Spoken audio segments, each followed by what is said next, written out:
Good evening. Welcome to this meeting of Development Management Committee. All welcome. I'll just go through the preliminaries first. The meeting this evening will be live stream meeting to the public. A recording of the public part of the meeting will be available on the council website within 24 hours. And participants on Teams, which I think we've got a couple tonight, please turn off your camera and microphone. Please turn your camera and microphone on when addressing the committee and off when you're not speaking. Don't need to do the rest. I've got an additional note here. We have been experiencing technical issues with YouTube, which could affect the live stream. If this happens, we could lose the recording of live stream. Members of the public are entitled to take photographs, film, audio record and report on all public meetings in accordance with the Openness of Local Government Bodies Regulation 2014. People may not, however, act in any way considered to be disruptive and may be asked to leave. Emergency evacuation procedure from the council chamber is turn left, follow the green emergency exit sign to the main town hall entrance and proceed to the assembly point at St George's Square. Are there any apologies tonight? Councillors Roger and Councillor Steele. Okay, duly noted. Minutes of the 21st of May 2024, which was the council meeting, and the 29th of May. You okay for me to sign those as a true record? And the local section 106 Local Government Finance Act. The declarations. Any disclosures of interest tonight? Either say it now or when the item's called. None. Urgent business? No urgent business, Chair. And references from other committees and other bodies? No references. So we'll go straight on to services use as in per the agenda. First one is Jackdaws, 12 Butterfield Green, page 49. It's your night tonight, Niall. You're doing all three of them, aren't you? Yeah, certainly is, Chair. On this one, just I noted an error on the report on paragraph 32. It should read 5-bedroom dwelling, not 5-storey. As indicated in the report. Okay. Okay. Tony, do you want to go to site location plan? Yeah. The application site comprises of a detached dwelling located on a large plot that forms part of the small cluster of dwellings located on the outskirts of Luton and Butterfield Green Road. I do, but I don't have these kind of problems as well. I just log in and out. That's someone on Teams. Yes, Chair. Is that the objectors, Mr. and Mrs. Aish? That's the richest. Okay, yeah. Okay, carry on Okay. now. The site bounds onto the Vale Cemetery and Crematorium to the south and the west. Next slide, Sunny. The current proposal is seeking planning permission for the erection of 3 detached properties, 1 5-bedroom dwelling house at the front and 2 4-bed detached dwelling houses located to the rear of the site with associated access, parking, landscaping after the demolition of the existing detached dwelling house on the site. The main planning considerations are the principle of the development, the design and impact on the character and appearance of the area, the impact on the amenities of joining occupiers, living environment created for future occupiers, and transport and parking implications. In terms of the principle of the development, as indicated in paragraphs 14 to 18 of the report, the principle of the residential development on this site is considered acceptable as it complies with the objectives of policy LLP 15 in terms of providing much needed large family dwelling houses, not leading to the loss of a use for which there is a recognised local need and not resulting in an over-intensive form of development. In terms of the impact on the character and appearance of the area, Sonny, can you just next slides? This is the one before. This is like an area view of the existing and proposed site, showing the 3 dwellings on the site. The next slide, please. This is the proposed 5-bedroom dwelling that will be located to the front of the site in plot 1. This is the 2 to 4-bed detached properties that will be located to the rear in plots 2 and 3. And this is like a street scene and CGI image of what the dwelling at the front will look like.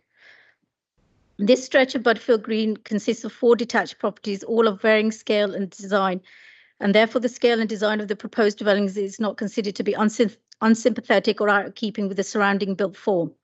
The main issue is the impact of the 2 4-bed detached dwellings on the character of the area, as they represent a form of backland development. These 2 properties, plots 2 and 3, would be positioned towards the centre of the application site and would be accessed by a new access road along the northern boundary of the site. As set out in the report, this site has been subject to a previous application submitted in 2022 to redevelop to provide 6 dwellings on the site, which was refused and subsequently dismissed on appeal. The full appeal decision is attached at Appendix 4 of the committee report. As part of the appeal decision, the impact of the increased number of dwellings on the site to 6 was considered to harm the character and appearance of the surrounding area, owing to it being over-intensive form of development and increasing the hard standing at the rear, which resulted in a suburbanization effect in a semi-rural location that would be out of keeping with the character of the surrounding area. The current scheme has sought to address these concerns by reducing the number of units by half to 3 dwellings on the site. This reduction not only ensures more spaciousness about the plot, but also helps to reduce the amount of hard standing at the rear. The revised access road, turning ahead and parking bays at the rear would provide some hard standing, but this would be significantly less than the previous scheme and is not considered to create a suburbanization effect that would materially harm the character and appearance of the surrounding area. To limit any future development on these properties, a condition is imposed to remove the permitted development rights. These changes, combined with the revised layout of the dwellings at the rear, which is similar to the layout of the two of the other dwellings further along Butterfield Green, which are also sited further back within the plot, means that the proposed dwellings will not appear odd in the context of the layout of the surrounding built form. Based on the foregoing, the proposed development would not have a harmful effect on the character and appearance of the surrounding area. Sunny, can you go back to slide 6, please? In terms of the effect on the amenities of the adjoining occupiers, this application has been subject to a number of representations from adjoining properties in this cluster of properties, raising concerns in terms of overlooking, loss of privacy, increased noise and general disturbance. As a result of the siting of the development, the 2 properties that would be directly impacted would be numbers 10 Butterfield Green and 8 Braeside Butterfield Green Road. The main concern being the impact of the proposed developments located to the rear of the site. Sunny, can you go to the aerial one, please? That one. Oh, next one. The aerial. No, the next. The existing. That one. Yeah, thank you. As set out in detail within paragraphs 30 to 41 of the report, whilst the dwellings at the rear would have some impact owing to their siting, a spatial distance between these properties and the adjoining properties, there would be limited impact in terms of loss of light or visual intrusion. The main issue is the potential to overlook that would lead to loss of privacy, and was one of the reasons that the 2022 scheme was refused and dismissed on appeal.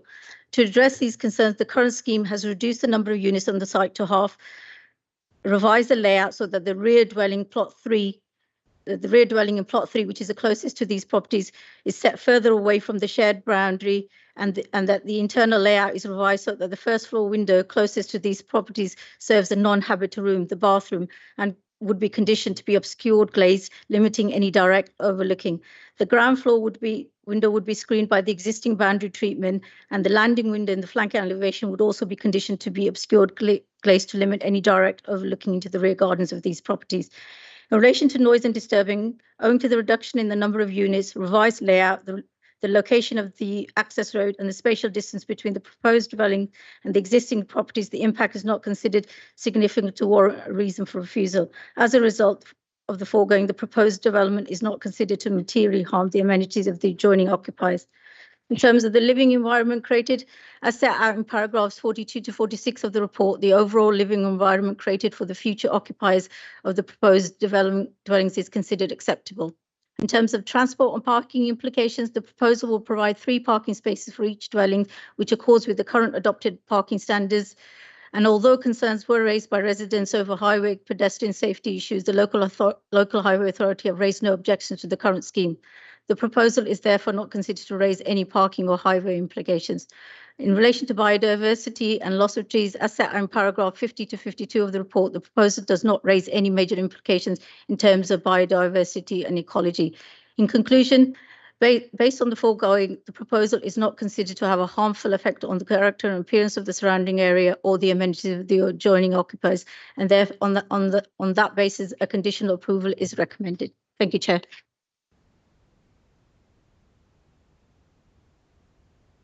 Thank you, Nala. I'll ask the objectors. They're online. Can you switch your camera on and your microphone, please?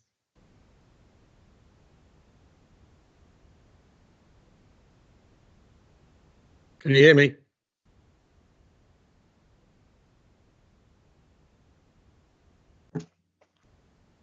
Something's happening.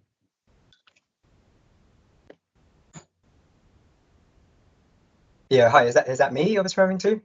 Yes, it's Mr. and Mrs. Ishai.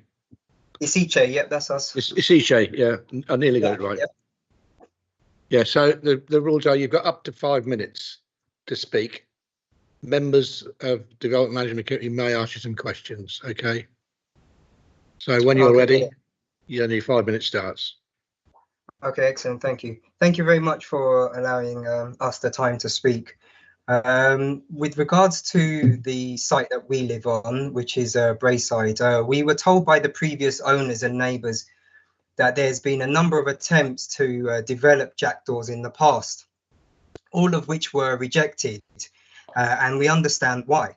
The rear part of the garden is not large enough for 2 well-proportioned houses with a corresponding access road.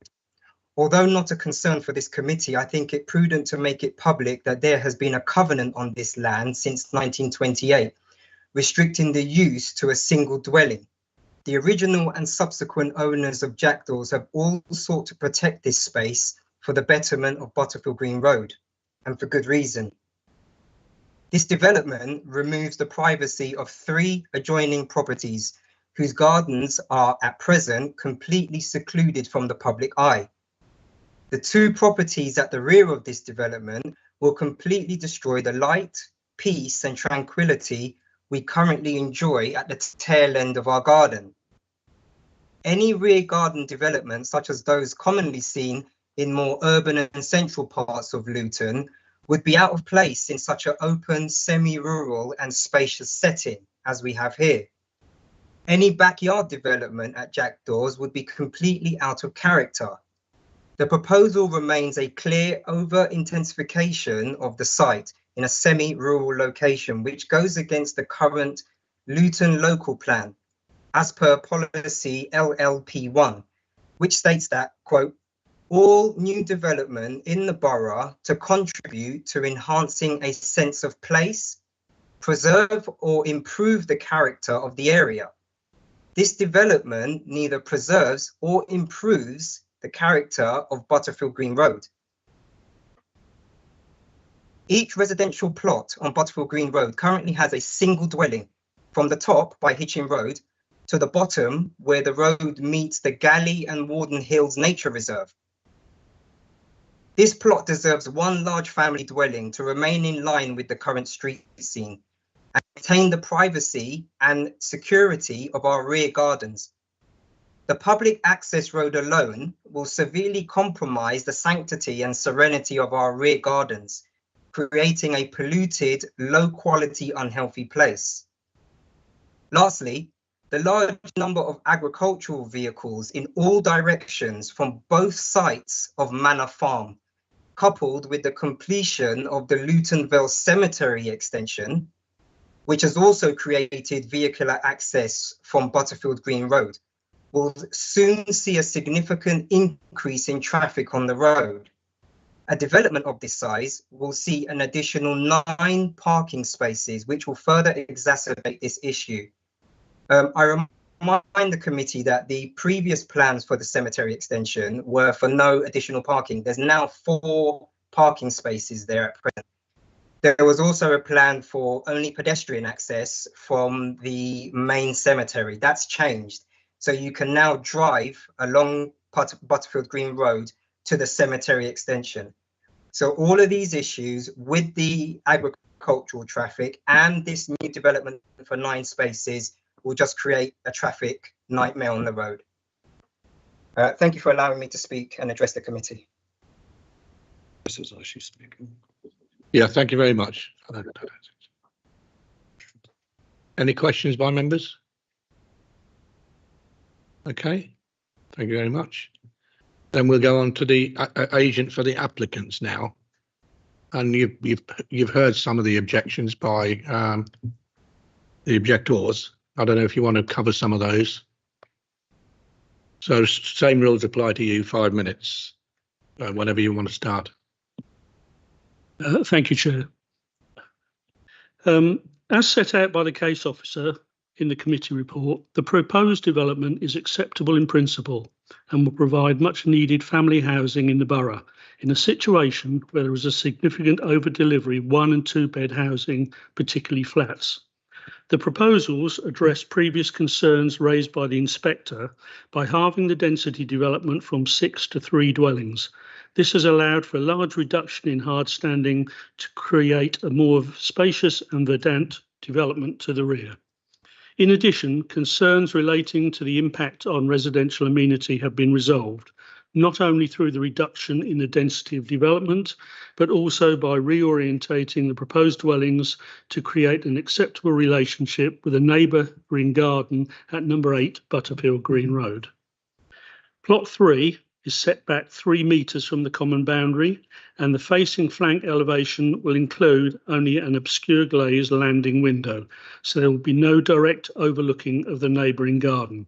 The separation distance between plot 3 and the existing dwelling at number 8 Butterfield Green Road would be approximately 38 metres at an oblique angle to the nearest window on the rear elevation of number 8. The visibility between these windows will also be obscured by existing trees along the boundary. A net increase in 2 dwellings on the site will not have a material impact in traffic movements experienced on Butterfield Green Road.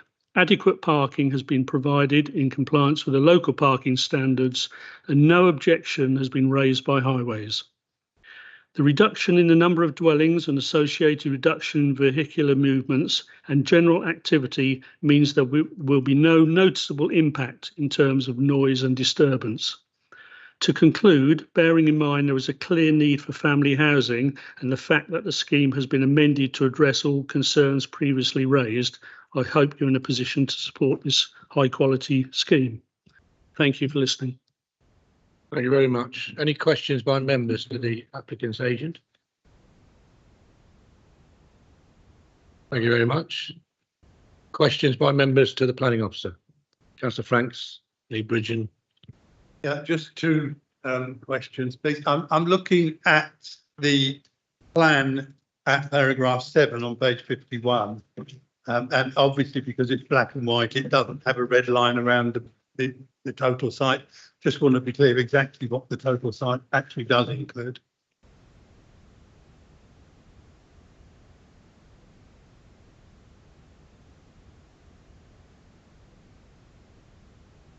The first one. That's the site. Is that what you're asking, Councillor Franks? The site? The previous slide, which is the same as the illustration on that's it. Yeah. Right, so where is the left-hand boundary? Is it that line that we can see?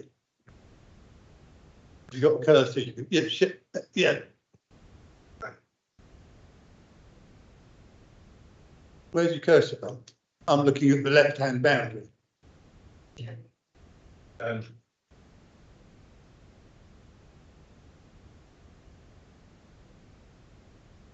No, the one at the end. Is it that diagonal line? Fine, thank you. That's what I was hoping you were going to say. The only other question I've got is on the condition. Condition 6 looks for a landscaping scheme, but it doesn't include long-term maintenance of that scheme. Maybe that's because you're satisfied that's dealt within condition 9. But that all just- planting one, I put a separate one for all planting if it's damaged or replaced. I think that's a condition. Let me have a quick look. No, it says anything that dies within 5 years must Yeah. be replaced, but it doesn't give a long-term maintenance obligation unless you're saying that that's covered by condition 9. Let me have a look at condition one.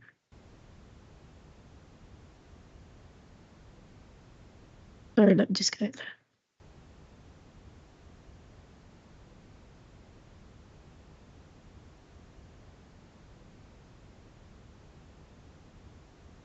But 5 years isn't long-term maintenance, is it? No, okay, that's management plan, including of all internal and external, that'll be covered by that condition. Thank you. Okay, Lee Bridgen. Thanks, Chair. So yeah, my question is in regarding to the planning inspector's report. It referenced a lack of a review or comment from the LBC tree officer, and I can't see referenced in the assessment in this report or in the documentation linked to the application whether any comments actually have been received, any independent. So there's the arboricultural report from the applicant, but am I right? There's no independent assessment as such. Okay. And just one more question. So I think the arboricultural report said there were, I think it was 3 category or class B trees there. I think 2 of them were established oaks. Is my understanding of the report correct that they will be maintained and essentially protected? I know, albeit not, perhaps I don't think they've got a TPO as such, but that they'll be protected as part of the development. Okay. Yeah. They're retained. Great. Thank you. Any further questions? Any comments? Oh, yeah. Can we ask a question about EV charging, if possible, please? No, sorry. Okay. It's the members of the committee now. Councillor Jacob. Yeah, so just, I think it's more of a question for the officer. So, because I've seen the new extension for the Vale Cemetery, and I see that little road that runs between the new bit and the old bit. So I've just got Google Maps up. This is fairly close to that, isn't it? This site. Yeah.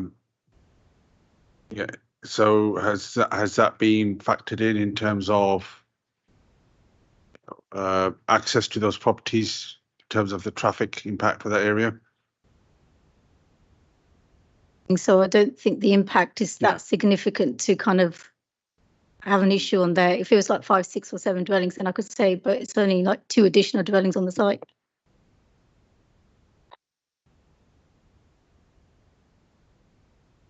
Any further comments? Yes, Stephen. Thank you.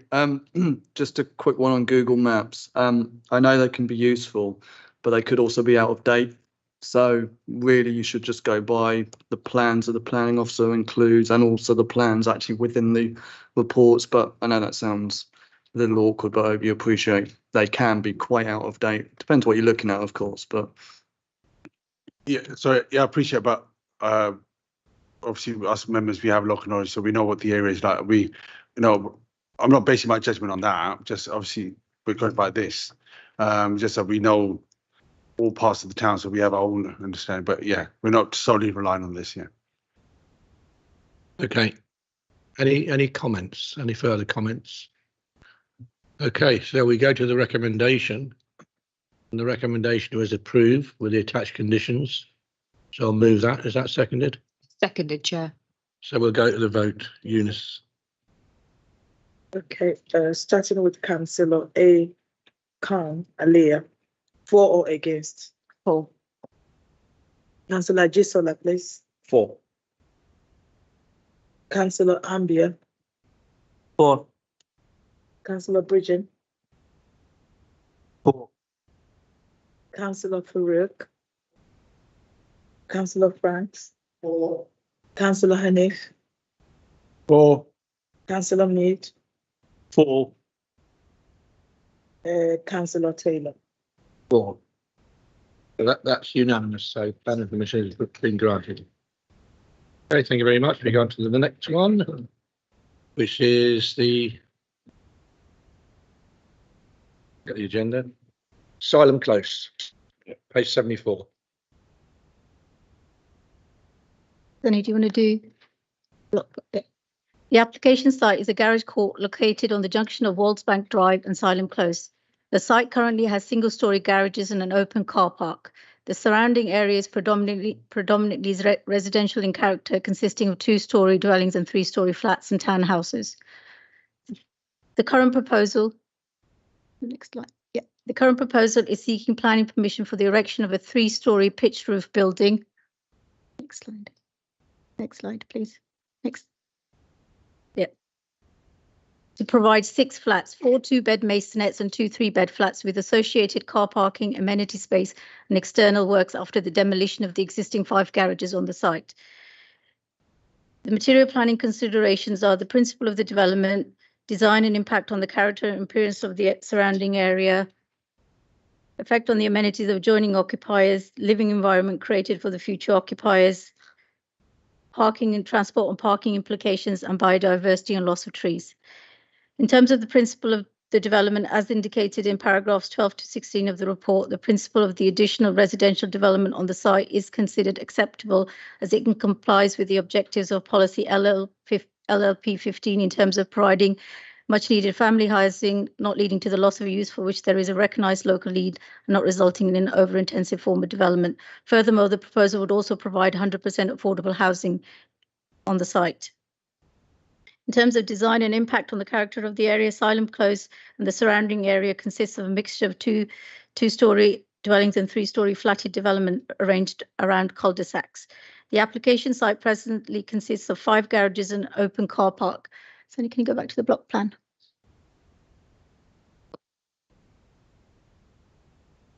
No, block plan, the other one. You're on the wrong one. You're in the wrong one. Asylum Close if you go to the block plan. This is Crossroads.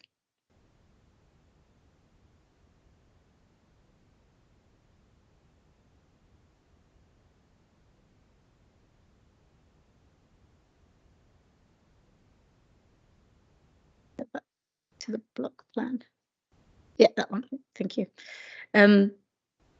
Okay. I've lost it. Application presently consists of 5 garages and an open car park located on the junction of Asylum Close and Waldsbank Drive.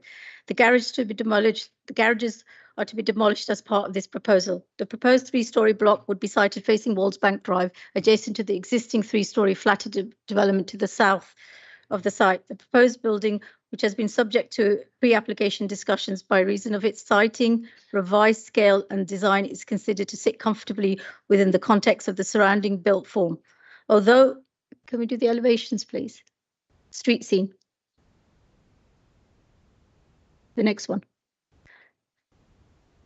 Although the proposed building is taller than the adjoining 3-storey block, the increased height is not considered significant to dominate or appear incongruous form of development that harms the character and appearance of the surrounding area.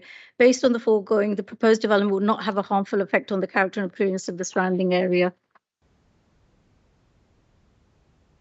With regard to the effect on the amenities of adjoining occupiers, as a result of the siting of the development, the properties that would be directly impacted by the development would be flats 2, 6 and 10 in the adjoining 3-storey development located to the south of the site. The proposed block sits further back within the plot, which means that there is an offset relationship between these properties. As a result of this offset relationship, the only windows to be affected by the development would be the kitchen windows in the rear elevation of the flats. By virtue of the orientation of the properties, no adverse effect anticipated in terms of loss of light or overshadowing.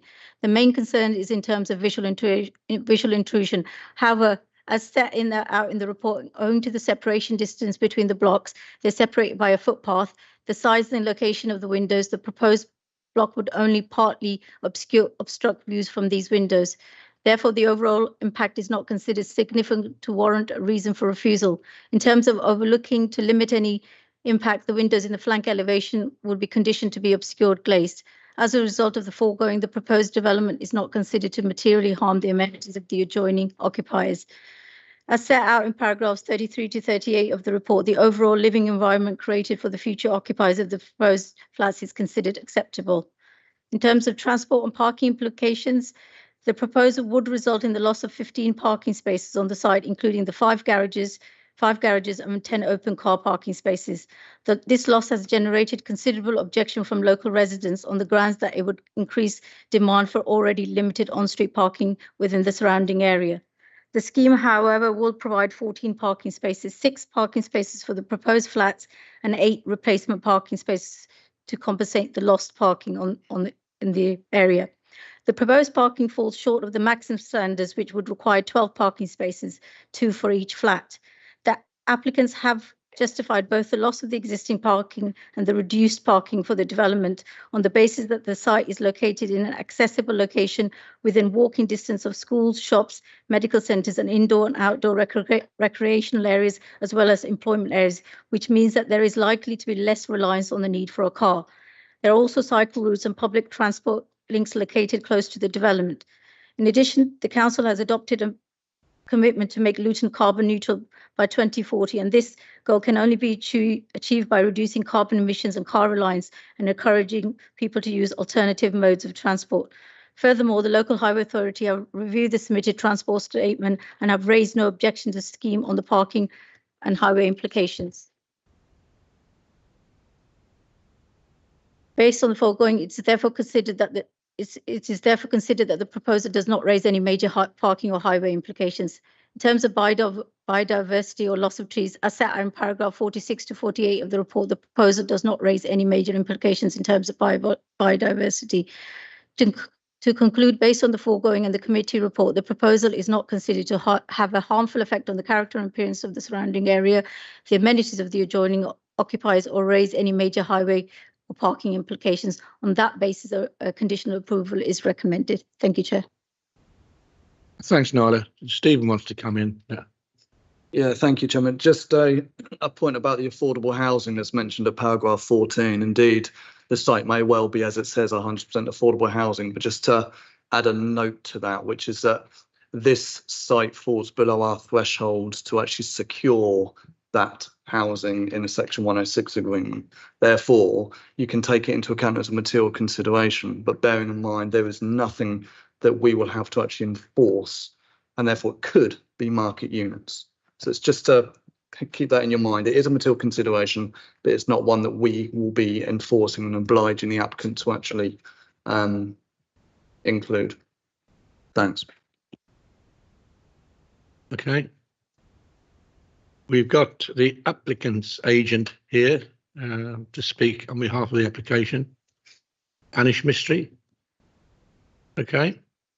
So you've got up to 5 minutes to speak in support of the application. Okay. Thank you. Right. Thank you, everyone. As part of the housing strategy and development team today, we speak to really echo 3 key points.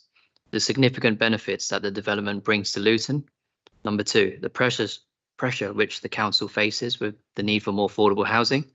And number 3, to provide reassurance to all affected tenants that the council will offer replacement parking spaces subject to availability.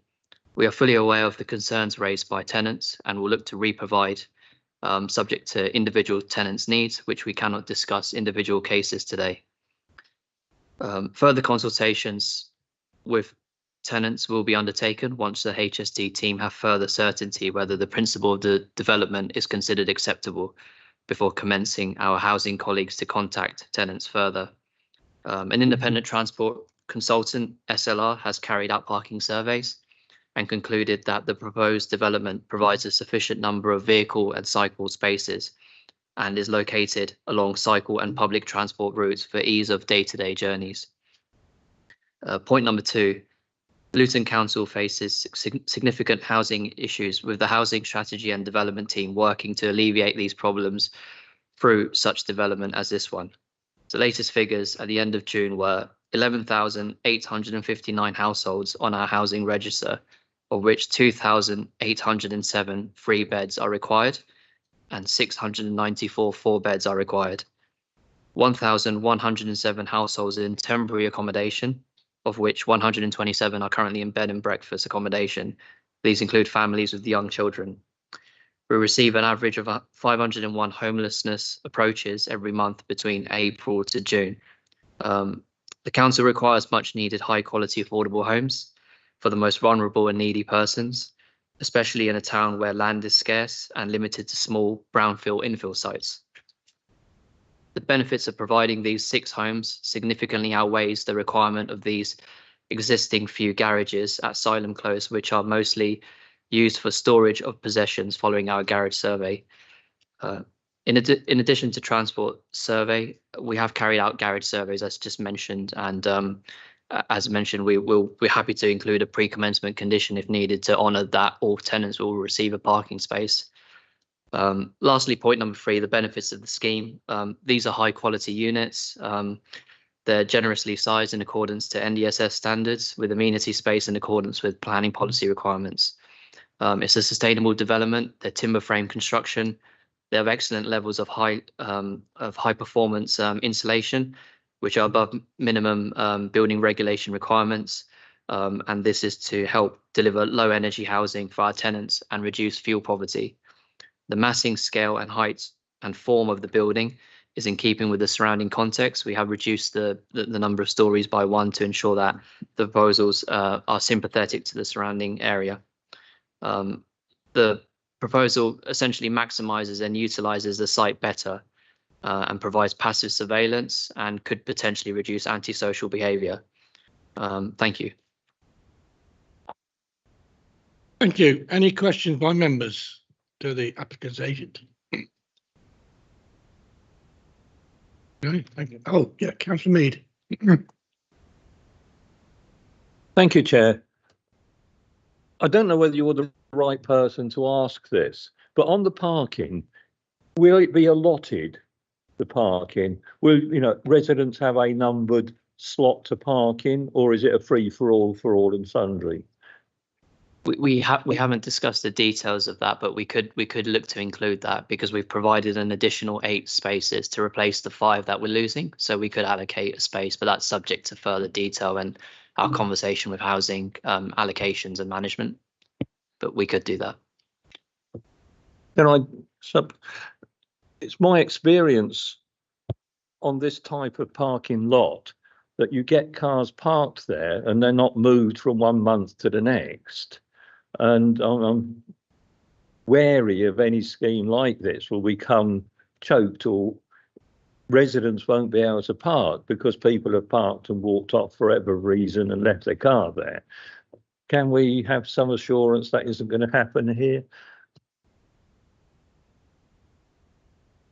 We could look to include a pre-commencement condition potentially to honour that and say that we'll provide allocated parking spaces for those tenants whose garages have been lost. That's fine. That's really subject to the finer detail. Yeah.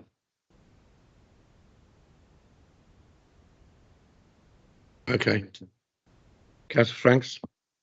Just picking up on Clive Mead's point, I don't see any reason why there shouldn't be a condition seeking a car parking management plan.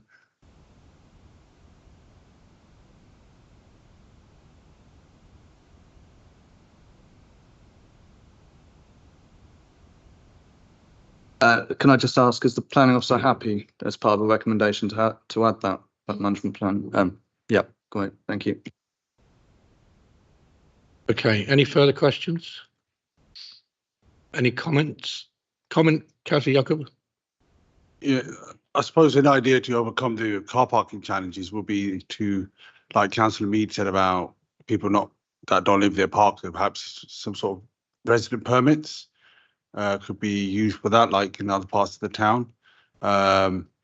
Because although we understand but it's public transport, whether that's meets the needs of those that we intend to live there may not be the case. So I think to help alleviate any potential concerns about parking, perhaps have some sort of resident parking scheme, to compensate for the loss of the garages. But I agree, it's a good use of this site because it's just, I mean, it's taken a lot of land, and I think it's good use of the site. And then we're trying to assume that everyone in Marsh Farm has a car or use of a car. But I know the number 27 bus is very frequent and they're pretty full at the best of times. So it's an excellent bus service they've got. It's about every 20 minutes from the town centre to Marsh Farm. Any further questions or comments? Then the recommendation is to approve. So I'll move approval, subject to the conditions. Before we vote, does that include the car park management? I was just going to say, including the car park management Thank you. plan as one of the conditions. Okay, so I'll move approval. That's Seconded, Chair. second. The vote, please. Starting with Councillor Aliyah Khan, for or against, please. For. Thank you. Councillor Ajisola. For. Councillor Ambia. For. Thank you. For. Thank you. Councillor Bridget. For. Councillor Farouk. Councillor Franks. For. Councillor Hanif. For. Councillor Mead. For. And Councillor Taylor. Four. Thank you. That's unanimous again. So planning and permission has been granted subject to the conditions. So we'll go on to the last one tonight, and that's the Crossway, page 96. We've got the Mohammed Abbas Shafi present. You're representing the applicants, and Councillor Hussain has indicated his right to speak as ward councillor. So we'll start off with the officer's report. Any site location plan, please. The application site formed part of the side and rear garden of number 2, the Crossway, a 2-storey semi-detached dwelling located close to the junction with Willesden Avenue. The surrounding area consists of a mixture of semi-detached and terrace dwellings of similar scale and appearance, which gives the surrounding area spacious, unified character and appearance. The proposal, The proposal is seeking retrospective planning permission for the erection of two-storey attached building to provide a 3-bedroom and terrace property with associated parking. As indicated in paragraphs 18 to 21 of the report, the principle of the additional attached dwelling on the site is considered as acceptable as it complies with the objectives of policy LLP 15 in terms of providing much needed family housing, not leading to the loss of use for which there is recognised local need, and not resulting in over-intensive development. In terms of the impact on the character of the area, the application site forms part of the side and rear garden of number 2, the Crossway, a semi-detached property located in an area which is characterised by similar type and style of developments. As set out in the report, there is extensive history relating to the redevelopment of this site to provide an additional property on the side, with at least 4 refusals and 2 appeals dismissed. The planning history is a material consideration in the assessment of the current scheme, with the 2020 approval and refusal being key decisions. In 2020, planning permission was granted for an attached dwelling, which after much negotiation was approved subject to revisions to the scale, in particular the reduction in the width to 7.1 metres and alterations to the design to match the neighbouring property. However, notwithstanding the approval, a further application was submitted later that same year seeking a larger attached dwelling. The revised proposal sought to increase the width of the dwelling from the approved 7.1 metres to 7.5 and change the design by introducing an alleyway at the front between the new dwelling and number 2. This scheme was refused and subsequently dismissed on appeal in terms of its harmful effect on the character and appearance of the surrounding area. The full appeal decision is attached at Appendix 4 of the report. As set out in paragraph 27 of the report, the planning inspector considered that the increased width of the scheme would nevertheless reduce the distance between these buildings, thereby diminishing the sense of spaciousness of characteristic of the area compared to the fallback scheme. The planning inspector considered that this would harm the character and appearance of the surrounding area. Notwithstanding the refusal and dismissal on appeal, a further application was submitted in 2022, again seeking to increase the width of the proposed dwelling to 7.5 metres, which again was refused in terms of its scale and impact on the character and appearance of the surrounding area. The current scheme, can you go to proposed plans? Yeah. The current scheme is now seeking retrospective planning permission as the development has been built on site for the retention of a larger attached dwelling measuring 7.7 metres in width, 6.9 metres in depth with an additional 4 metre single-storey rear projection. The proposed increase in width is again considered unacceptable as it not only reduces the space about the buildings and the area generally, but also changes the appearance of the building, making it appear overlarge and unsympathetic with the neighbouring building in the row. It's not a form of development that sits comfortably within the context of the surrounding built form, nor does it enhance the appearance of the surrounding area. As a result, the development is considered to harm the character and appearance of the street scene. Based on the foregoing and having regard to the planning history of the site, in particular the 2020 appeal decision and the planning inspector's comments in relation to the impact of the increased width on the character and appearance of the surrounding area, there is no justification or overriding consideration to permit the current scheme just because the incorrect drawings were used by the builder. The onus is on the applicant to ensure that the correct approved drawings are used, and given the history of the site, the applicant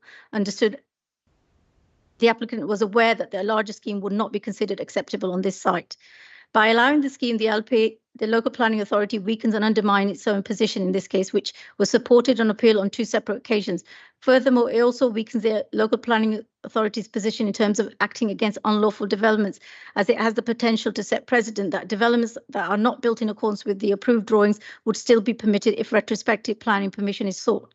Considering the foregoing, the proposed development is considered unacceptable as it has a harmful effect on the character and appearance of the surrounding area. In terms of effect on the amenities of adjoining occupiers, as set out in paragraphs 38 to 43 of the report, the development would not materially harm the amenities of the adjoining occupiers. In terms of living environment created for the future occupiers owing to the increased built form on the side, including the large rear extension and the outbuilding in the rear garden, the amenity provision for the new dwelling falls below the 90 square metres required under the current adopted standard, reducing the quality of the living environment of the future occupiers of this property. Transport and parking implications. The submitted details show 2 parking spaces for each property, which would accord with the current adopted parking standards. The proposal is therefore not considered to raise any major parking implications. In terms of biodiversity net gain, as set out in paragraphs 48 to 50 of the report, as the development is self-built, it would be exempt from biodiversity net gain. To conclude, based on the foregoing, the proposal is considered to have a harmful effect on the character and appearance of the surrounding area and create an unacceptable living environment for future occupiers. On that basis, a refusal is recommended. Thank you, Chair. Thanks, Nala. Councillor Hussain, you indicated you wish to speak as ward councillor. Yeah, the only thing I would say is that I was asked by a resident of my ward to ask for this to go to the members committee, that they are making some changes to it, and I assume that that was the case. I read the report tonight, and the agent is here who can then explain what changes they've made and what reason they would like now to ask for to the decision to be given retrospective. So that's all I want to say at this, after hearing what he's proposing. Okay, thank you for that. I'll go on. Any questions to Councillor Hussain? Okay, I'll go straight on to the representative, Mohammed Abbas Shafi. You've got up to 5 minutes to speak. Members may wish to ask you questions. Thank you very much, Chair. Firstly, I'd like to apologise for what has occurred over a decade. And there's no justification for all the problems that they've incurred. Most of it is self-inflicted. However, the people that you're dealing with, my brother-in-law and my sister has limited education, and brother-in-law, he came to the country in his 20s, and unfortunately they were not very familiar with the process, and they were heavily dependent on the advice from architects and builders. And over the 10 years, they've gone through 3 different architects. And each time they've refused, something's been refused, as the officer highlighted. then they were encouraged to appeal, and then when the appeal was refused, go to inspectorate, and it's just been a vicious cycle of digging their grave deeper and deeper. Now, what I'm asking for is for the whole situation to be resolved amicably, where the outcome that I'm seeking is either approval or to refer it back to the officer. And now I'll just go through detail of why I'm asking for what I'm asking. So this whole thing has been going on, as I say, for 10 years with 3 to 4 refusals already involved. Now, the whole justification for this is that in the process of the different architects and so forth, some building regs drawings were required after approval was given. But for them building regs drawings, a previous application was submitted. So, and building regs are not responsible. The onus is on the applicant to make sure the right drawings have been given. They looked at the drawings and they said, well, yeah, the fire escape is in the right place, the right materials are being used, so forth. So they stamped it and said, we agree, you can build. And that plan was given to the builder, and the builder worked on that. However, towards the end of the development, one of the neighbours spotted that this is not in accordance with the agreed plans. And that's when an enforcement officer was involved in the process. And then once he approached my sister, then they said, oh my God, we don't know what the hell is going on. Can you help? And that was my involvement in January this year. Now, I had a very in-depth meeting with that enforcement officer, and he gave a report for which I've requested that it be included in the bundle for you guys today. I'm not sure if it has been or not, but I was advised this is a planning issue, and the enforcement officer, his recommendations are different. But in conclusion, the enforcement officer said the real problem here is you've gone 0.5 meters too wide, which is the length of 2.5 bricks. Now, to rectify the issue, we're not asking you to demolish the main wall because no enforcement order has been submitted. All I'm asking you to do is resubmit an application as is, and then have it considered by the committee and see what the outcome of that is. Because he said it's in nobody's interest to move 0.5 meters and cause all this damage, environmental pollution and financial expense for a point of 0.5 meters. Yes, this is not what was permitted. However, we are where we are now, and we need to work according to what we have. Now, to rectify this would involve removal of the exterior part of the wall. Demolition would be a major engineering project because you need to temporarily support the structure, remove the wall, extend the existing foundation, then build a new wall to move 18 inches.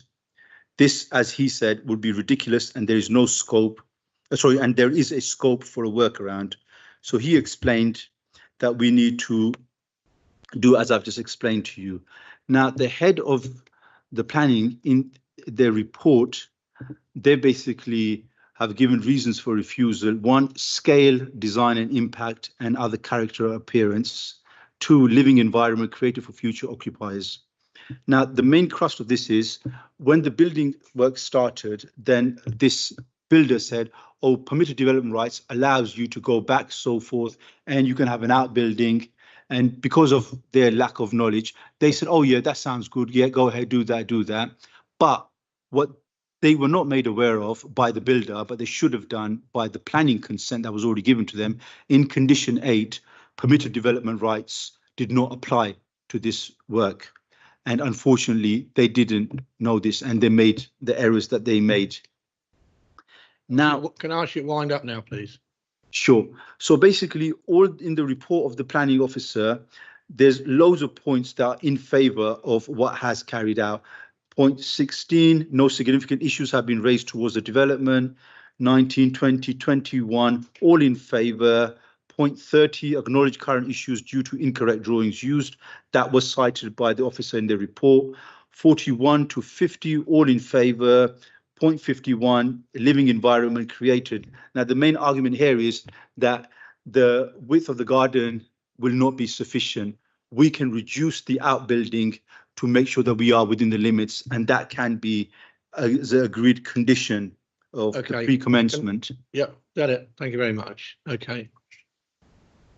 Can I just say that we can only deal with the application that's in front of us. And we cannot get involved in any discussions about what you might do and what might not do after the meeting, okay? So we're Okay, here to thank you. determine this application tonight. Thank you. Yeah, thank you. Yeah, thank you for your explanation and presentation. I'd just like to draw your attention to paragraph 31 of the report, which I'm sure you have a copy of. So paragraph 31 says, by allowing this scheme, the LPA weakens and undermines its own position to risk future applications of poor design quality. The principles of the development were supported on appeal on 2 separate occasions. I won't read the whole sentence, but you get the drift.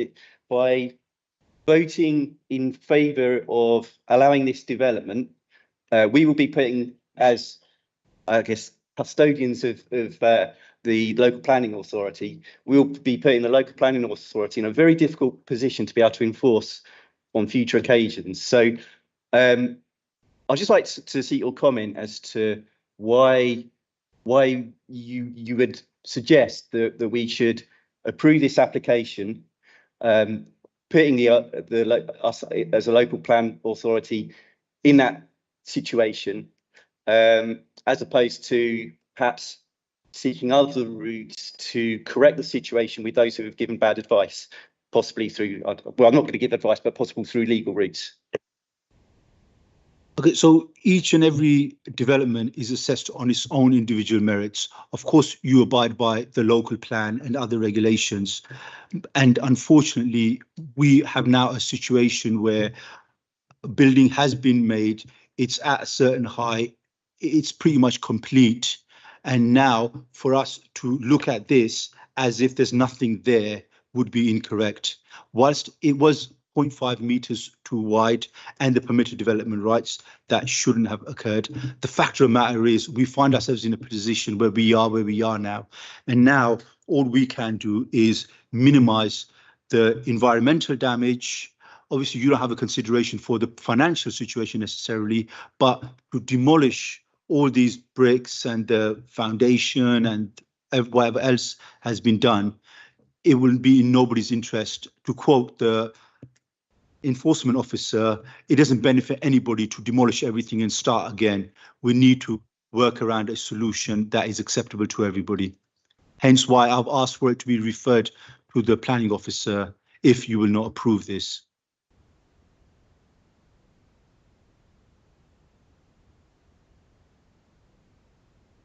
If other questions to the applicant's representative? Okay, thank you very much. Members, questions to the planning officer? No, I've got a question. Oh, yeah. Sunny Sahadavan, Head of Planning. Question that I've got is, you've spent your opportunity to address our members today, and you mentioned how the owners made a mistake, essentially, in terms of the wrong plans. And you know, that's why we're here. But my understanding is after they were visited by the enforcement officer and they knew that the plans were wrong, why did the development carry on? Sorry, I've been notified that as soon as the planning officer or the enforcement officer visited in December, all works were halted and nothing happened thereafter. Materials weren't even secured properly, and therefore a lot of materials are now missing because people have walked off with it.